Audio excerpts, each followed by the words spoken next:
Hello. I don't know if you can see me. Sorry that there's not more light in here.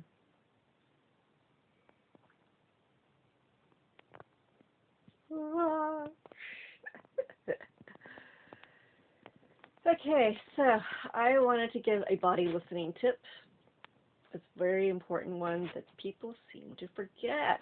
It's such a simple, basic one, too. It's incredible.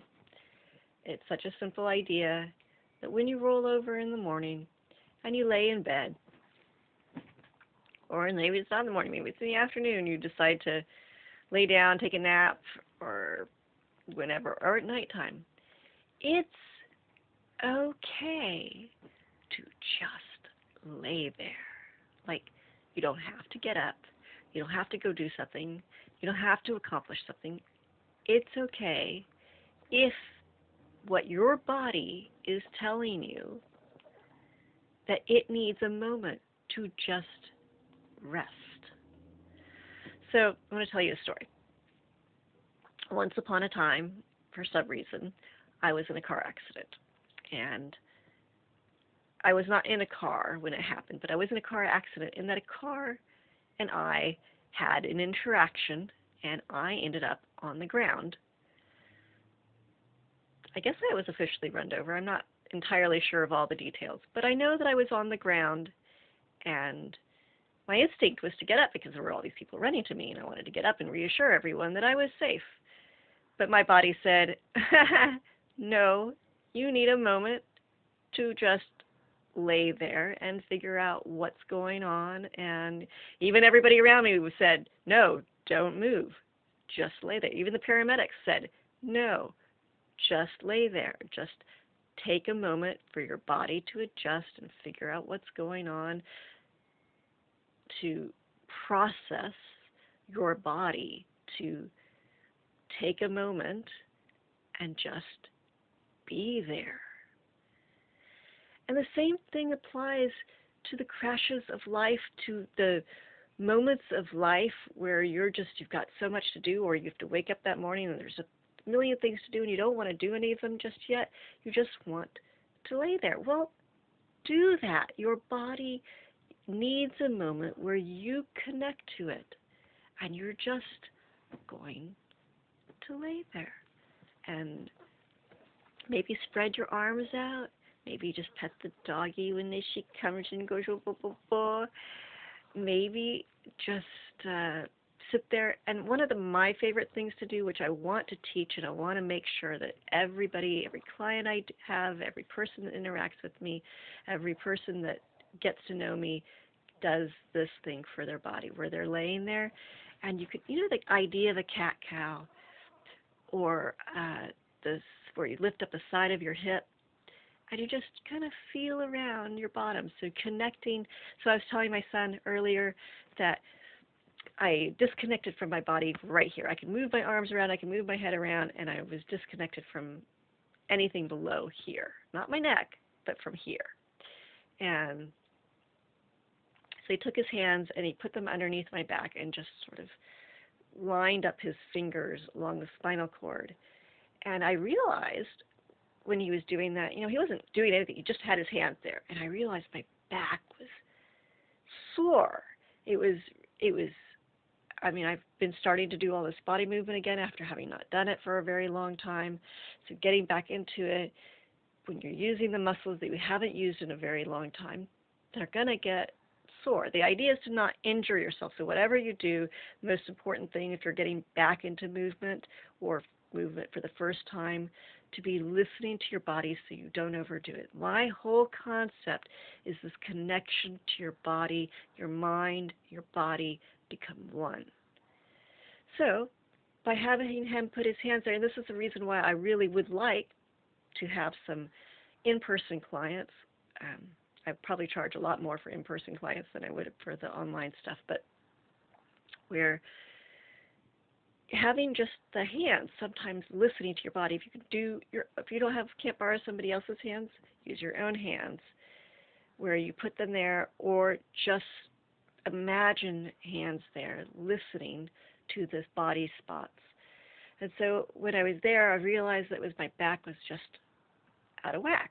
And so by listening to it, I was able to reconnect to it and start moving my body.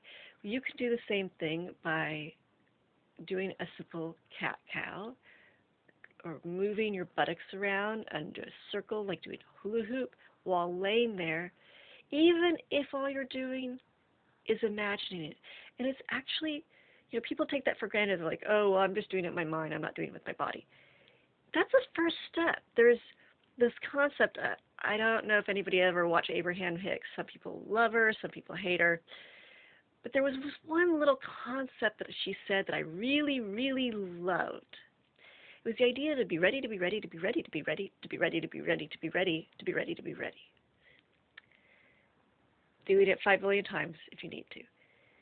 Where maybe you're not ready to actually get up and move, but you're prepping yourself to be ready to move by imagining. So the moving your buttocks around in a circle, that's the second step. The first step is maybe imagining doing that, or imagining the back bend, or imagining the flip, or imagining the handstand, or imagining the pull-up, or imagining it. So if your brain sits there and dwells and imagines it, imagines it, imagines it, then it's much easier to make it a reality. The concept of mind over matter. Although I want it to be in tandem, partnership, mind in partnership with matter, with the body, recognizing the world the way it is, recognizing your body the way it is, the current limitations you have, working with nature, not against nature, working with your body, not against it, inviting your body, cooperating with your body.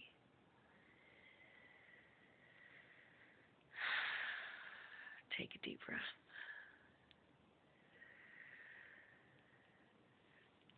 Listen in, out.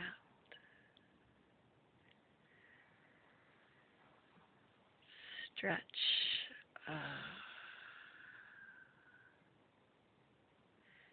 Smile. Grin.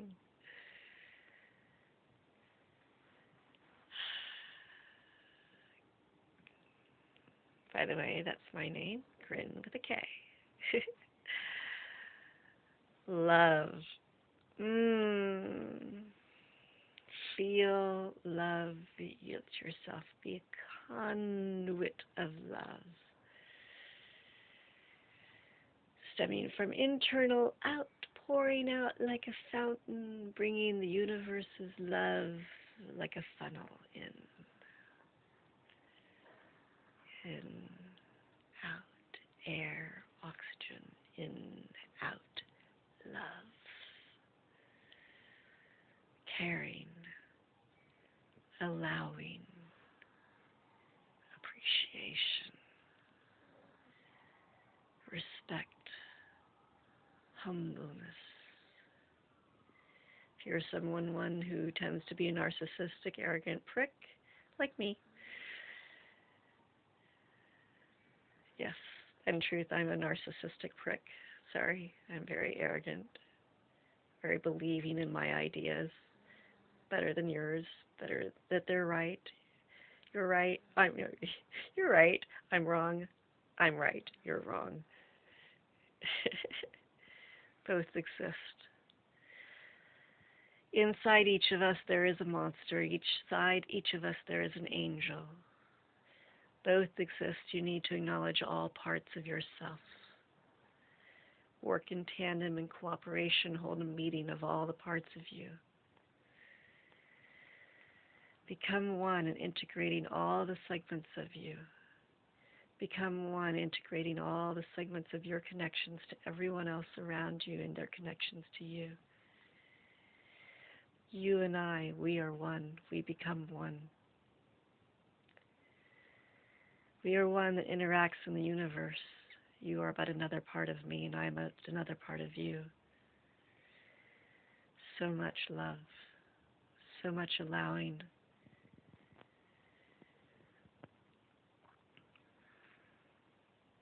for the loved ones around you. Let yourself care, but don't let yourself push your ideas upon them like I'm doing right now, perhaps. No, I like to say that I'm inviting you. So invite people to your ideas. Don't insist, don't demand. Request, invite, allow, encourage in a gentle, inviting way, not a forceful, demanding way. Allowing. People will find their own journey. We all end up in the same place eventually. Allow people their journey of the route they want to go on. If they want to do it the hard way, allow them. If they want to do it the easy way, allow them. Share the journey in a way where you do not get hurt or harmed. Be a part of the journey. Let people be a part of your journey. Together we are one, helping shape the universe.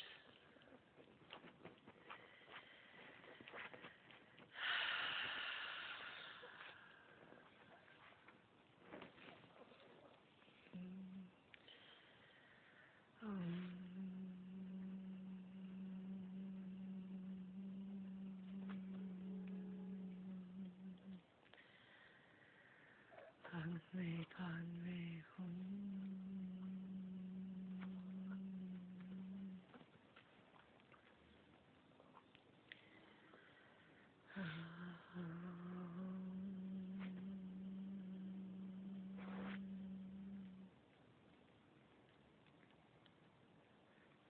Padme, Padme, Hum.